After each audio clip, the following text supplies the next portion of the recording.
ਖਬਰਾਂ ਦੀ ਸ਼ੁਰੂਆਤ ਕਰੀਏ ਸ਼ਰਮਾ ਜੀ ਆਪਾਂ ਇਸ ਵੇਲੇ ਦੀਆਂ ਵੱਡੀਆਂ ਤੇ ਅਹਿਮ ਖਬਰਾਂ ਤੋਂ, ਜਿਸ ਖਬਰ ਦੇ ਉੱਤੇ ਚਰਚਾ ਹੋ ਰਹੀ ਹੈ ਤੇ ਹੋਣੀ ਚਾਹੀਦੀ ਵੀ ਹੈ, ਪੀਲੀ ਭੀਤ ਮੁਕਾਬਲਾ। ਸਵਾਲ ਇਹ ਖੜਾ ਹੋ ਗਿਆ ਕਿ ਕੀ 90 ਵਾਲੇ ਜਿਹੜੇ ਦ੍ਰਿਸ਼ ਸੀਗੇ, ਜਿਨ੍ਹਾਂ ਨੂੰ ਲੋਕ ਭੁੱਲੇ ਨਹੀਂ, ਉਹਨਾਂ ਮਾਮਲਿਆਂ ਦੇ ਵਿੱਚ ਅੱਜ ਵੀ ਸਜ਼ਾਵਾਂ ਹੋ ਰਹੀਆਂ ਨੇ ਦੋਸ਼ੀਆਂ ਨੂੰ, ਦੋਸ਼ੀ ਪੁਲਿਸ ਅਫਸਰਾਂ ਨੂੰ, ਹੁਣ ਉਹ ਯੂਪੀ ਜਾ ਕੇ ਫਿਲਮਾਉਣ ਲੱਗ ਪਈ ਹੈ ਪੰਜਾਬ ਪੁਲਿਸ।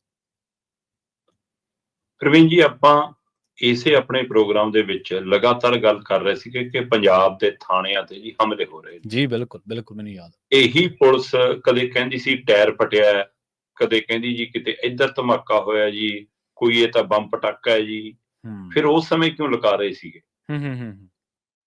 ਜੇਕਰ ਇਹ ਗ੍ਰਨੇਡ ਹਮਲੇ ਸੀ, ਜੇਕਰ ਇਹ ਵਿਸਫੋਟਕ ਹਮਲੇ ਸੀ, ਜੇਕਰ ਇਹ ਪਾਕਿਸਤਾਨੀ ਹਮਲੇ ਸੀ, ਜੇਕਰ ਇਹਦੇ ਪਿੱਛੇ ਕੋਈ ਵਿਦੇਸ਼ੀ ਤਾਕਤਾਂ ਦੀ ਸਾਜ਼ਿਸ਼ ਸੀ, ਤੇ ਤੁਸੀਂ ਦਮ ਭਰਿਆ ਕਿ ਅਸੀਂ 3 ਸਾਜ਼ਿਸ਼ ਘਾੜੇ ਫੜ ਲਏ ਜੀ, ਜਿਨ੍ਹਾਂ ਨੇ ਗੁਰਦਾਸਪੁਰ ਕਲਾਨੌਰ ਵਾਲੀ ਜਿਹੜੀ ਉਹ ਚੌਂਕੀ ਤੇ ਹਮਲਾ ਕੀਤਾ ਜੀ, ਉਹ ਫੜ ਲਏ ਜੀ। ਜੇ ਫੜ ਲਏ ਫਿਰ ਅਸਲੀ ਕੜੀਆਂ ਤੱਕ ਚਲੇ ਜਾਂਦੇ ਨਾ, ਫਿਰ ਮਾਰਨ ਦੀ ਕੀ ਲੋੜ ਸੀ? ਫਿਰ ਮਤਲਬ ਉਹ 18 ਸਾਲ 20 22 ਸਾਲ ਦੇ ਜਵਾਕ, ਜਿਨ੍ਹਾਂ ਬਾਰੇ ਪਰਿਵਾਰਕ ਤੌਰ ਤੇ ਇਲਾਕੇ ਦੇ ਵਿੱਚੋਂ ਮੀਡੀਆ ਦੇ ਹਵਾਲੇ ਨਾਲ ਇਹ ਆਵਾਜ਼ਾਂ ਉੱਠਣ ਲੱਗੀਆਂ ਨੇ ਕਿ ਲੋਕਲ ਪੱਧਰ ਤੇ, ਸਥਾਨਕ ਪੱਧਰ ਤੇ ਮਾੜੀਆਂ ਮੋਟੀਆਂ ਕੋਈ ਸ਼ਰਾਰਤਾਂ, ਲੁੱਟ ਖੋਹ, ਜੇ ਇਹੋ ਜਿਹੇ ਕਿਸੇ ਮਾਮਲੇ 'ਚ ਤਾਂ ਹੋ ਸਕਦਾ ਕੋਈ ਤਾਂ ਕਿਹਦਾ ਨਾਮ ਬੋਲਦਾ ਹੋਵੇ ਪੁਲਿਸ ਰਿਕਾਰਡ 'ਚ ਮਾੜਾ ਮੋਟਾ, ਹੈ ਨਾ। ਪਰ ਪੁਲਿਸ ਆਪ ਕਹੀ ਜਾਂਦੀ ਹੈ ਕਿ ਇਹਨਾਂ ਨੇ ਕੋਈ ਵਿਦੇਸ਼ ਜਾ ਕੇ ਟ੍ਰੇਨਿੰਗ ਨਹੀਂ ਲਈ, ਕੋਈ ਇਹ ਟ੍ਰੇਨਡ ਨਹੀਂ ਹੋਏ, ਤੇ ਕੋਈ ਉਹਨਾਂ ਦੇ ਰੂਪ ਸਰੂਪ ਤੋਂ ਜਿਹੜੇ ਉਹਨਾਂ ਦੇ ਦੋਸ਼ ਲਾਏ ਜਾ ਰਹੇ ਨੇ ਉਹੇ ਜਿਹਾ ਉਹਨਾਂ ਦਾ ਕੋਈ ਚਿਹਰਾ ਮੋਹਰਾ ਬਣਤਰ ਨਹੀਂ, ਹੈ ਨਾ। ਫਿਰ ਇਹ ਸਾਰੇ ਸਵਾਲਾਂ ਦੇ ਵਿੱਚ ਕਿ ਪੁਲਿਸ ਇੰਨੀ ਮਤਲਬ ਕਿ ਉਹ ਹੈ ਕਿ ਜਿਹੜੀ ਇਹਨਾਂ 3 ਮੁੰਡਿਆਂ ਨੂੰ ਵੀ ਟੈਕਲ ਨਾ ਕਰ ਸਕੀ, ਫਿਰ ਤੁਹਾਨੂੰ ਗੋਲੀਆਂ ਮਾਰਦੀ। ਜੇਕਰ ਉਹ ਦੋਸ਼ੀ ਸੀ ਫਿਰ ਅਦਾਲਤ ਸਜ਼ਾ ਸੁਣਾਉਂਦੀ, ਤੁਸੀਂ ਉਹਨਾਂ ਨੂੰ ਅਦਾਲਤ ਪੇਸ਼ ਕਰ ਦਿੰਦੇ, ਤੁਹਾਨੂੰ ਪੀਲੀਭੀਤ ਲਿਜਾਣ ਦੀ ਬਜਾਏ ਅਦਾਲਤ ਲੈ ਕੇ ਜਾਣਾ ਚਾਹੀਦਾ ਸੀ। ਜੀ ਜੀ। ਸਵਾਲ ਇਹ ਖੜਾ ਹੈ ਕਿ ਉਹ ਆਪ ਪੀਲੀਭੀਤ ਪਹੁੰਚ ਗਏ ਕਿ ਤੁਸੀਂ ਆਪਣੀਆਂ ਗੱਡੀਆਂ 'ਚ ਲੈ ਕੇ ਗਏ? ਇੱਥੋਂ ਤੱਕ ਸਥਿਤੀ ਹੈ ਹੈਗੀ। ਸੋ ਪੰਜਾਬ ਇਸ ਇਹ ਅੱਛਾ, ਇਹ ਸ਼ੌਂਕੇ ਛੱਬੇ ਪੈਦਾ ਕਿਉਂ ਹੋਏ? ਕਿਉਂਕਿ ਤੁਹਾਡਾ ਪੁਰਾਣਾ ਰਿਕਾਰਡ ਤੁਹਾਡੇ ਮੂਹਰੇ ਖੜਾ। ਹਾਂਜੀ ਹਾਂਜੀ, ਬਿਲਕੁਲ। ਤੁਹਾਡੀਆਂ ਪੁਰਾਣੀਆਂ ਕਰਤੂਤਾਂ ਤੁਹਾਡੇ ਮੂਹਰੇ ਖੜੀਆਂ। ਤੁਸੀਂ ਜੋ ਕੁਝ ਪੰਜਾਬ 'ਚ ਉਹਨਾਂ ਦਿਨਾਂ 'ਚ ਆਪਣੀਆਂ ਫੀਤੀਆਂ ਲਵਾਉਣ ਲਈ, ਆਪਣੇ ਸਟਾਰ ਬਣਾਉਣ ਲਈ ਪੰਜਾਬ ਦੇ ਨੌਜਵਾਨਾਂ ਦਾ ਘਾਣ ਕੀਤਾ, ਉਹ ਬਾਤਾਂ ਲੋਕਾਂ ਨੂੰ ਅੱਜ ਵੀ ਚੇਤਨ ਨੇ, ਤੋਂ ਦ੍ਰਿਸ਼ ਤੁਸੀਂ ਹਰੇ ਕਰ ਰਹੇ ਹੋ। ਲੋਕ ਭੁੱਲੇ ਹੀ ਨਹੀਂ ਗਏ ਜੀ। ਮਤਲਬ ਗਰੀਬ ਪਰਿਵਾਰਾਂ ਦੇ 3 ਚੋਂ 2 ਦਲਿਤ ਪਰਿਵਾਰਾਂ ਦੇ ਬੱਚੇ ਨੇ, ਇੱਕ ਡਰਾਈਵਰੀ ਨਾਲ ਸੰਬੰਧਿਤ ਬਹੁਤ ਹੀ ਗਰੀਬ ਘਰ ਤੋਂ ਹੈ। ਸੋ ਕੀ ਤੁਸੀਂ ਕਮਜ਼ੋਰ ਕੜੀਆਂ ਨੂੰ ਡਰਾ ਕੇ ਕਿ ਇਹਨਾਂ ਦੇ ਹੱਕ 'ਚ ਕਿਹਨੇ ਖੜਨਾ, ਇਹਨਾਂ ਦੇ ਨਾਲ ਕਿਹਨੇ ਬੋਲਣਾ, ਇਹਨਾਂ ਲਈ ਕਿਹਨੇ ਆਵਾਜ਼ ਚੁੱਕਣੀ, ਕਿ ਮਾਪਿਆਂ ਦਾ ਹੈ ਨਾ ਮੂੰਹ ਬੰਦ ਕਰਾ ਦੇਣਗੇ 4 ਪੈਸੇ ਦੇ ਕੇ, ਇਹ ਸੋਚ ਰਹੇ ਹੋ?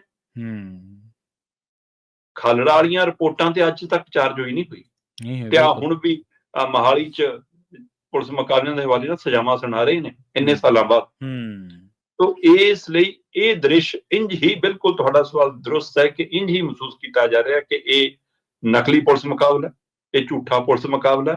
ਔਰ ਜਿਹੜੇ ਦ੍ਰਿਸ਼ ਪਹਿਲਾਂ ਪੰਜਾਬ 'ਚ ਦੁਹਰਾਏ ਜਾਂਦੇ ਸੀ, ਪੰਜਾਬ 'ਚ ਫਿਲਮਾਏ ਜਾਂਦੇ ਸੀ, ਉਹਨਾਂ ਨੂੰ ਰੂਪ ਦਿੱਤਾ ਜਾਂਦਾ ਸੀ, ਹੁਣ ਜਾ ਕੇ ਪੀਲੀਭੀਤ।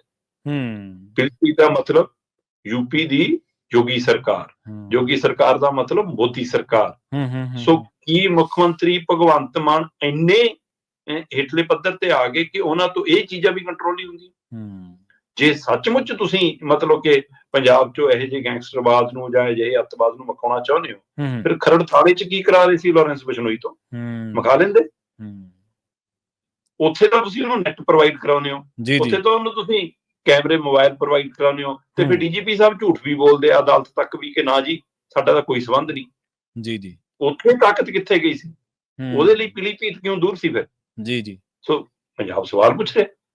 ਇਹ ਸ਼ੰਕੇ ਸ਼ੋਭੇ ਮੈਂ ਕਹਿੰਦਾ ਸਹੀ ਹੁੰਦਿਆਂ ਵੀ ਤੁਸੀਂ ਹੁਣ ਗਲਤ ਮਹਿਸੂਸ ਹੋਣ ਲੱਗਦੇ ਹੋ ਜਦੋਂ ਤੁਸੀਂ ਅਜਿਹੀ ਪ੍ਰਕਿਰਿਆ ਲਈ ਅਗਾਂਹ ਵਧਦੇ ਹੋ। ਸੋ ਤੁਹਾਡਾ ਪੁਰਾਣਾ ਰਿਕਾਰਡ, ਤੁਹਾਡਾ ਟੈਪ ਰਿਕਾਰਡ ਔਰ ਉਹਨਾਂ ਬੱਚਿਆਂ ਦੇ ਚਿਹਰੇ ਮੋਹਰੇ ਦ੍ਰਿਸ਼ ਇਹ ਸਵਾਲ ਪੈਦਾ ਕਰ ਰਹੇ ਨੇ ਕਿ ਇਹ 90 ਵਾਲੇ ਦ੍ਰਿਸ਼ਾਂ ਨੂੰ ਫਿਲਮਾਉਣ ਨੂੰ ਤੁਸੀਂ ਪੀਲੀਭੀਤ ਜਾਣ ਲੱਗੇ ਹੋ।